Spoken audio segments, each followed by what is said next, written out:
So greetings, today I'll be showing you how you can debloat your Android phone. That's how you can uninstall those system apps that normally or ordinarily you won't be able to uninstall. For instance, let's look at this application here. This is a Mi browser. Of course, I'm using Redmi Note 13.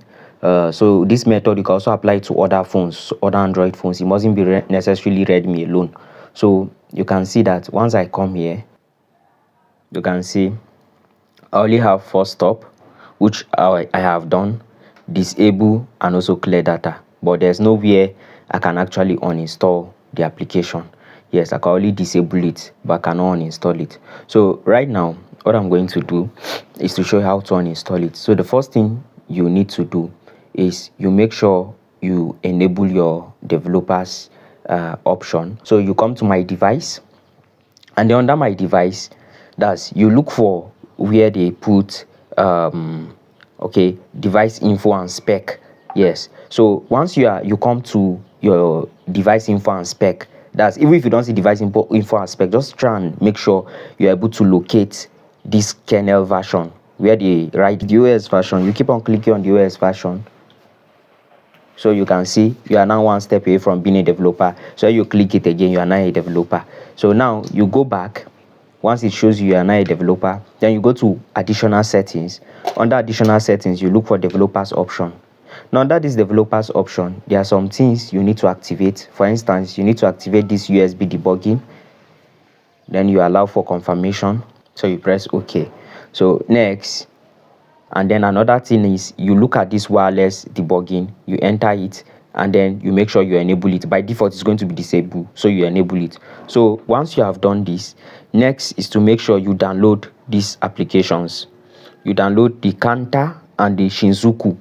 Now you can download the Shinzuku from your Google Play Store. Yes, let me show you. So you just go there, your Google Play Store, and you search for Shinzuku. So you look at Shinzuku, you install it.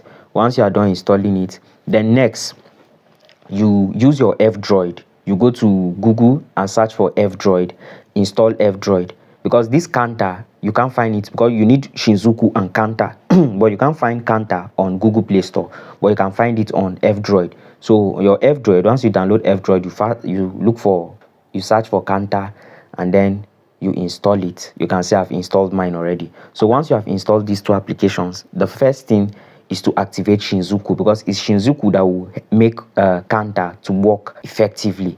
Yes, so you can see without Shinzuku, let me show you what's going to happen. So this Kanta, let's say I want to uninstall video. That's Xiaomi Folocom video player. So this is it, right? So I'll mark it here, and then I'm going to press this. So you see, are you sure to uninstall one app? Yes. So you see it's telling me that please start Shinzuku. So without Shinzuku, without running Shinzuku, there's no how Kanta is going to delete those applications. That's in a situation where your phone is not rooted. So first thing, how to start Shinzuku phone. You can either start it by running some command through your computer by connecting your phone to your computer through USB, or you root your device. Now the option I'm going to show in this video is the option for where I know it's going to be useful to so many people, especially those without technical knowledge, as you don't need to root your phone, nor do you need to connect your phone to any computer to be able to do it. So first of all, you do is you go to this pairing, you tap on it. Now once you enter, it's going to show you something like this notification option, where you are to enable a notification option. So you go ahead and click on the notification option. So it's going to bring this up. You make sure you enable it. So once you enable it, you go back, and then it's going to show you something like this. So you can see developers option, so you click on it. Now once you come to this developer option, scroll to where you see wireless debugging, click on it. So you come to pair device with pairing code, and then once you come here, you like normally what's supposed to happen is that the application is supposed to shoot out a notification. But if that does not happen, you scroll down, check your notification, you look for this pairing services found, enter pairing code. So you go ahead and enter. Now let's go back. Now the code is 233858. So I'll come back here, 233858, and enter. So you can see pairing successful. You can start Shinjuku service now. So I'll go ahead. You can see it's paired device. Shinjuku have been added under the paired device, and you can come here and forget it when you are done with it, or you can decide to leave it. So now you enter your Shinjuku because you have done that already. You go back and then you go ahead and press start. Now you allow it to, so you can see Shinjuku is running authorized one application, which is, so you can see that automatically the Shinjuku itself have authorized the counter application. You can see it. So now you can now go back to the counter. So let's say I want to uninstall the Mi Video, right, player. I'll just go ahead, select it. You can go ahead and select as much application, built-in application as you want, but you have to be careful so as not to go and remove an application that will cause your phone not to work again. All right, so one way to remove applications that might not affect your phone is to come to this place, and then you come to any, you make sure you select only system as well as recommended. So once you select it, the only applications that will pop up are those applications that even when you decide to remove them, it's not going to have an effect on your phone. It will not break your phone. It will not make your phone to stop working and all of that. So I've installed majority of them. So you can see I have Mi Video left.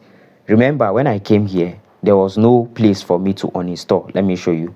When I wanted to uninstall it ordinarily, so you can see Mi Video. If I come here, you can see I only have disable clear data force stop, unlike other applications. Okay, for instance, for like this one, let's see, you can see I have uninstall, I have clear data. In fact, if I press and hold, you can see the uninstall button. But for this Mi Video, you can see I don't have any uninstall. So now I'll go back to the counter application, which is this. I'll select what I want to remove, and once I'm done, I'll go ahead and hit the uninstall. So are you sure to uninstall one application? Okay, so you can see I've uninstalled the application. So if I come back now and check, let's come to M, you can see that I no longer have the application here. You can see there's no longer Mi Video player.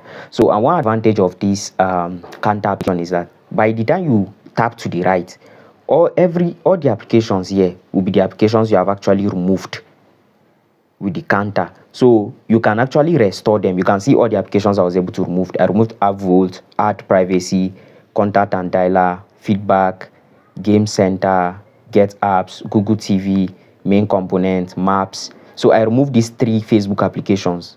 Meta, despite the fact I don't have Facebook installed on my application, but it's just surprising that you have the processes already running. So you can see Meta app, the 3 of them, Meta services, the Mi browser itself, I removed it, the Mi Video, the one I just removed now to show you, the Teams, the Emergency, the Xiaomi Cloud, the YouTube and the YouTube Music. Now these 2 I removed were the ones that came with the phone, the system apps.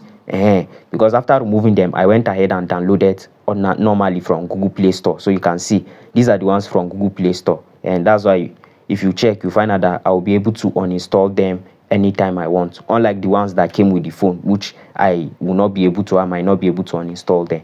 So that is how you can debloat your Android application, your Android phone. So just like I said, I use Redmi Note 13, but you can also try it for Poco devices, for other Redmi devices, and even other devices outside of the Xiaomi brand. So thank you. Please don't forget to like my video. Don't forget to subscribe to my channel. In case you have any question concerning this, you can just hit me up on Telegram. The link to the channel is there on the Telegram, and I also drop links to the applications, that's the counter and the Shinjuku. So thank you and have a great day.